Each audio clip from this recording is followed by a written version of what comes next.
Assalamualaikum warahmatullahi wabarakatuh. Saudara, dengan saya lagi Edi Mulyadi dari Forum News Network.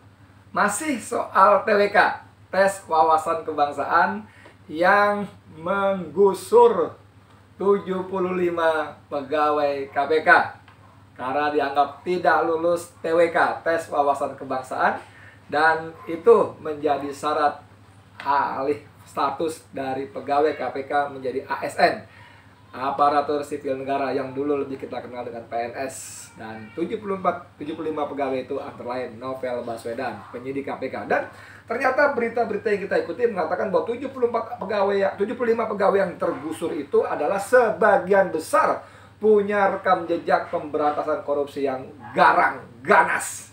Mereka berintegritas dan korbannya bisa siapa saja. Ada eksekutif, mulai wali kota, gubernur, bupati, ya.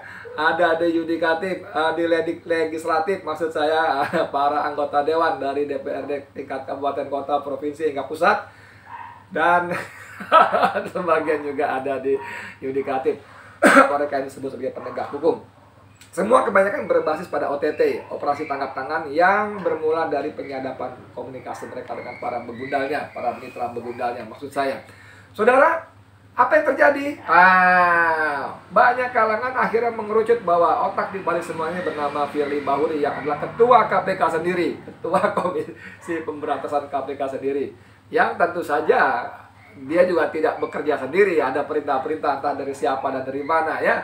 Tapi ada berita agak lama itu disebut begini. Bayangkan, Firly disebut pernah diperiksa pegawai KPK yang tak lulus TWK. Firly disebut pernah diperiksa pegawai KPK yang tak lulus TWK. Oke, saya baca sedikit aja, ya. Ketua KPK Firly Bahuri disebut pernah diperiksa oleh Deputi Koordinasi Supervisi Heri Muryanto. Heri merupakan satu dari 75 pegawai KPK yang tak lolos tes wawasan kebangsaan. Hal ini disampaikan oleh Direktur Pembinaan Jaringan Kerja Antar Komisi dan Instansi PJ Kaki KPK, Sujanarko, dalam akun YouTube Haris Azhar. Sujanarko mengatakan Firly diperiksa ketika ia masih menjadi pegawai KPK. Detikom telah mendapatkan izin untuk mengutip pernyataan Sujanarko. Pada sebelum Firly jadi pimpinan KPK, waktu itu jadi deputi, kan gonjang-ganjingnya banyak. Bahkan di internal pernah dilakukan pemeriksaan terhadap Firly, kata Sujanarko. Wow. Sujanarko mengatakan pemeriksaan Firly saat itu adalah Direktur Heri Muryanto. Saat ini Heri sudah menjadi deputi. Tapi intinya gini, yang dulu memeriksa Direktur PI Pengawas Internal namanya Heri Muryanto, itu sekarang sudah jadi deputi, dan itu masuk ke 75 orang, ungkapnya. Jadi apa sebetulnya sesungguhnya terjadi, saudara? Kenapa bisa begini? Gitu kan? Aduh, apa karena Firly dendam pada pegawai yang memeriksa dia dulu? Lu jangan nuduh sembarangan. Oke, saya nggak nuduh, saya mau baca berita aja. Saya mau baca berita. Masih Detik juga, dendam pribadi Firly di balik penonaktifan Novel Baswedan CS. Bayangkan, mantap nggak? Nih, mana ini? Ini dia. Dendam pribadi Firly di balik penonaktifan Novel Baswedan CS. Wow. Bukan kata saya, ya, wahai para hater, wahai para pembela koruptor. Ya, Direktur Pusat Studi Komunikasi Pusako Fakultas Hukum Universitas Andalas Ferry Amsari mensinyalir ada dendam pribadi Komisaris Jenderal. Oh ya, saya harus ingatkan lagi, Ketua KPK sekarang adalah Komisaris Jenderal Polisi. Oke? Polisi aktif berbintang 3, Jenderal Polisi aktif bintang 3, Firly Bahuri, ya. Di balik penonaktifan 75 pegawai KPK, sebab beberapa nama yang dinyatakan tak lulus tes wawasan kebangsaan TWK itu pernah menuntut agar Firly diperiksa karena diduga melanggar kode etik KPK, karena mereka juga diketahui pernah mengkritik dan berbeda pendapat dengan Firly. Jadi begitu Firly masuk KPK, beberapa orang menyapanya langsung dituding sebagai orang yang pernah ikut mendemo dirinya, kata Firly pada tim belak-belakan detik.com.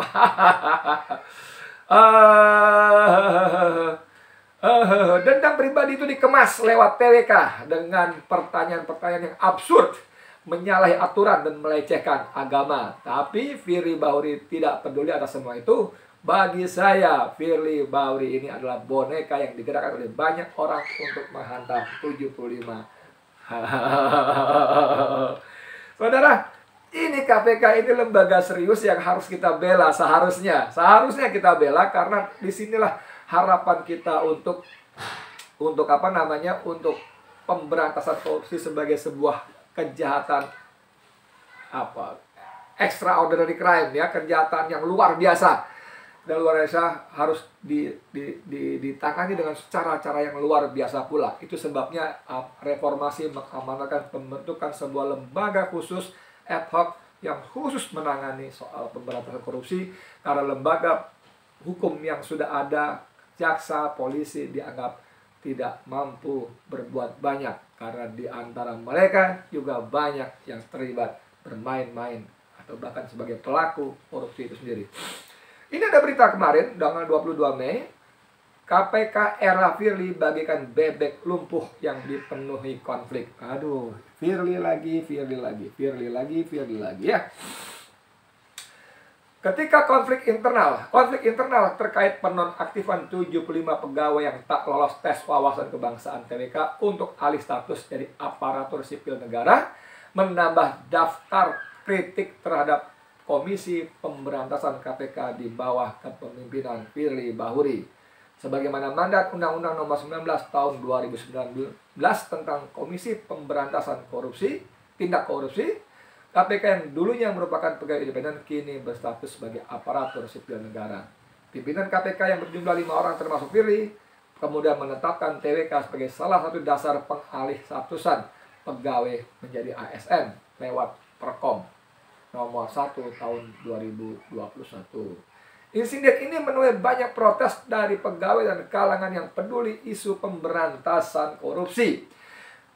Pasalnya pegawai tersebut terdiri dari para penyidik yang banyak berperan dalam pemberantasan kasus besar korupsi. Salah satunya seperti penyidik KPK Novel Baswedan hingga pejabat teras KPK yang pernah mendapat penghargaan Satya Lacana Wirakarya dari Presiden, yaitu Sujanarko. Saudara, ini masalah-masalah yang serius, sangat serius ya. Aduh, kita tidak tahu apa nasib masa depan KPK maksud saya dalam konteks pemberantasan korupsi ya. Nah, dalam konteks itu saudara, ini saya mau sedikit promo, ada webinar ya. Webinar ini yang menyelenggarakan adalah apa ini? Gerakan Indonesia Bersih. Koordinatornya namanya Adi Masardi ya. Ada judulnya gini, webinar TWK KPK Hidup Mati Pemberantasan Korupsi. Senin 24 Mei agak gelap ya. Aduh, saya nggak tahu nih kenapa apa sih namanya editornya ya membuat flyer atau meme seperti ini. Gelap. Apakah ini menggambarkan nasib masa depan yang gelap dari KPK ya? Pemberantasan TWK KPK Hidup Mati Pemberantasan Korupsi, Senin 24 Mei 2021 pukul 19 sampai 21 Indonesia Barat.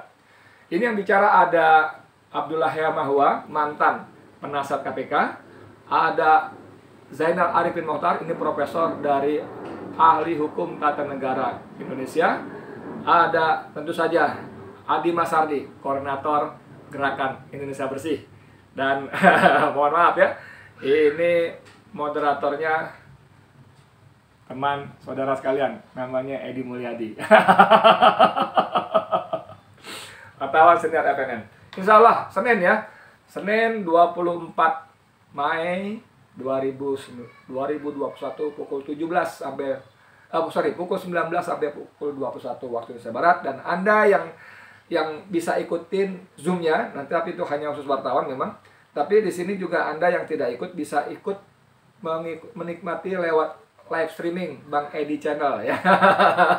Bang Edi Channel.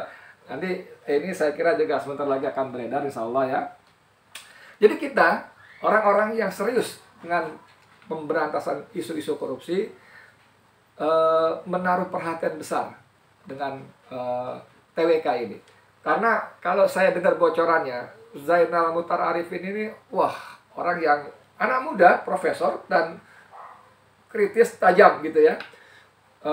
Banyak menyampaikan kritik-kritik yang kalau mau didengar dengan akal sehat, kalau istilah Rocky Gerung, itu banyak benarnya gitu loh. Dan kalau mau diikuti dengan kesungguhan, saya kira Indonesia bisa menjadi negara yang selamat dari kehancuran ya. Mohon maaf kalau saya katakan kehancuran, karena memang ada penghancuran, saya sebut penghancuran yang dilakukan secara sistematis, terstruktur, masif TSN, terstruktur, masif, sistematis dari kelompok-kelompok tertentu yang di belakangnya ada oligarki untuk menguasai Indonesia baik secara ekonomi maupun politik, dan mereka adalah para kalangan sangat terbatas, mempunyai uang sangat banyak. Dan ini ada pembicaranya antara lain adalah Dr. Abdullah Hemahua, mantan penasihat KPK. Dalam sebuah acara yang digelar oleh FNN, kami menyebutnya sidang redaksi diperluas sebelumnya, masih Ramadan kemarin. Kami mengundang Rizal Ramli, ada juga Abdullah Hemahua di situ, dan secara terbuka Rizal Ramli mengatakan bahwa untuk integritas saya percaya Pak Abdullah, karena Rizal Ramli berdiri, kami duduk di meja bundar gitu, di sebelahnya ada Abdullah Hemahua. Untuk urusan integritas saya percaya Bapak Abdullah Hemahua, orangnya dipuji-puji oleh Rizal Ramli. Dan memang Abdullah Hemahua ini dahsyat sekali, dahsyat. Sorry saya sebentar menyimpang dikit. Anda ingat kisah Khalifah Umar bin Abdul Aziz? Sebagai khalifah, dia bisa berbuat apa saja semaunya, sebetulnya gitu ya. Tapi dia seorang yang sangat takut pada Allah, yang sangat wara, sangat berhati-hati, dan seorang yang insya Allah ahli surga ya, penduduk surga. Dahsyat sekali Umar bin Abdul Aziz ini. Ketika dia bekerja di rumah kerjanya, datang anaknya bertamu. Sebelum banyak bicara, sang ayah berkata, sebentar, kamu datang ke sini, kita mau bicara soal apa? Soal negara, apa soal yang lain? Kata sang anak, saya mau bicara soal keluarga kita ya. Anda tahu yang dilakukan oleh Umar Ibnu Aziz? Umar Abdul Aziz, dia tiup lampunya, pelitanya, gelap. Sang anak terpana dan berkata, ayah, kenapa lampu dimatikan? Kenapa kita bicara dalam gelap gulita? Umar bin Abdul Aziz mengatakan, anakku, lampu ini minyaknya dibiayai oleh negara. Lampu ini minyaknya dibiayai oleh negara. Sedangkan kita akan bicara soal keluarga. Bagaimana mungkin kita bicara soal keluarga dengan lampu yang minyaknya dibiayai oleh negara? Dahsyat sekali. Itu khalifah. Khalifah, kepala negara. Yang sekarang khilafahnya dikriminalisasi oleh para penguasa negeri ini. Nyasar kemana-mana, sorry. Itu. Dan Abdullah Hemahua mencontoh itu, saudara. Saya itu junior dia di sebuah lembaga dakwah. Dia pernah ada di sana jauh sebelum saya, karena dia lahir jauh lebih awal pada saya. Dia pernah di HMI, bahkan ketua umum. Saya organisasi yang dianggap sebagai adiknya, yaitu di PI, Pelajar Islam Indonesia. Dan di organisasi dakwah ini, Mubalik ini, saya juniornya. Suatu ketika kami ingin mengundang beliau sebagai pembicara dalam acara halal bihalal organisasi kami, dan kami tidak berhasil ketemu, tidak berhasil mengundang. Dahsyat sekali, karena dia orang yang sangat hati-hati sekali. Dan dia sendiri bercerita bagaimana ada tamunya datang ke kantor, lalu ditanya oleh stafnya atau sekretarisnya, Bapak mau ketemu Pak Abdullah Hemahua, urusan apa? Karena ditanya, oh ini urusan masjid, kami mau undang Ustaz Abdullah Hemahua untuk berceramah. Lalu stafnya naik lagi ke ruangan Abdullah Hemahua, Pak Abdullah, tamunya mau mengundang Bapak sebagai penceramah di masjidnya acara ini. Kata Abdullah Hemahua, kalau gitu tolong suruh tunggu di masjid. Ketika dia bercerita seperti saya di sebelahnya, saya akan bertanya, kenapa bang suruh tunggu ke masjid? Edi, itu kepentingan, bukan kepentingan KPK. Bagaimana mungkin saya menerima tamu yang bukan bicara di ruangan saya dengan fasilitas negara, AC, ART, segala macam, untuk bicara bukan kepentingan negara, bukan kepentingan KPK. Itu untuk kepentingan saya sebagai penceramah di Masjid Anu. Gila nggak? Gila orang ini, gila orang ini.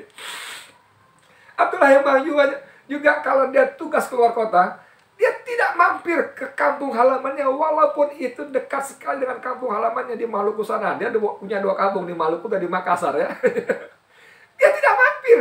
Dia bisa mampir. Kalau saya dan kita semua mungkin kebanyakan akan mampir, mumpung sampai di sini. Kalau saya misalnya saya orang Semarang, saya tugas ke Semarang, ya tinggal belok dikit saya sampai ke rumah saya, ke rumah keluarga saya. Dia tidak lakukan. Ketika ditanya, kenapa bang? Nggak kesan. Tiket yang dibelikan untuk saya adalah tiket untuk bertugas negara. Kalau saya mampir berarti saya memanfaatkan uang negara untuk keperluan pribadi saya, keluarga saya. Dahsyat ini Abdullah yang Mahwa, saudara. Ini Abdullah yang Mahwa. Yang ketiga pembicaranya koordinator Gerakan Indonesia Bersih, Adi Masardi. Ini saya kenal, waduh lumayan sangat dekat dengan dia. Dan dalam sebuah bercandaan dia mengatakan, gue nyesel jadi koordinator Indonesia, Gerakan Indonesia Bersih. Kenapa mas? Gara-gara gue jadi koordinator Indonesia Bersih, nggak ada orang berani nyuap gue, disangka gue bersih beneran. Bercanda tentu saja ya, bercanda. Tapi orang ini juga dikenal bersih, lurus. Dan kalau mau kaya, saya kira dia bisa kaya, karena dia pernah menjadi lingkaran dekat ke sana, sangat dekat dengan Presiden Abdurrahman Wahid waktu itu sebagai juru bicara Presiden. Aduh, dan mereka ternyata ini akan diskusi dengan kita, dan dengan izin Allah nanti saya akan jadi pemandu ya, moderatornya. Yuk, pantengin ya, jangan lupa ya. Jangan lupa pantengin webinar TWK KPK Hidup Mati Pemberantasan Korupsi. Pembicaranya Abdullah Hemahua, Arifin Jenderal Mutar, dan koordinator Indonesia Bersih Adi Masardi dengan moderator saya Edi Mulyadi. Oke, saya mohon maaf jadi promosi, tapi ini acara penting. Mohon maaf juga, ini keperluan, mohon sok keren ya, keperluan untuk kepentingan bangsa Indonesia. Pemberantasan korupsi bro. Oke, dari saya Edi Mulyadi untuk KPNN. Wassalamualaikum warahmatullahi wabarakatuh.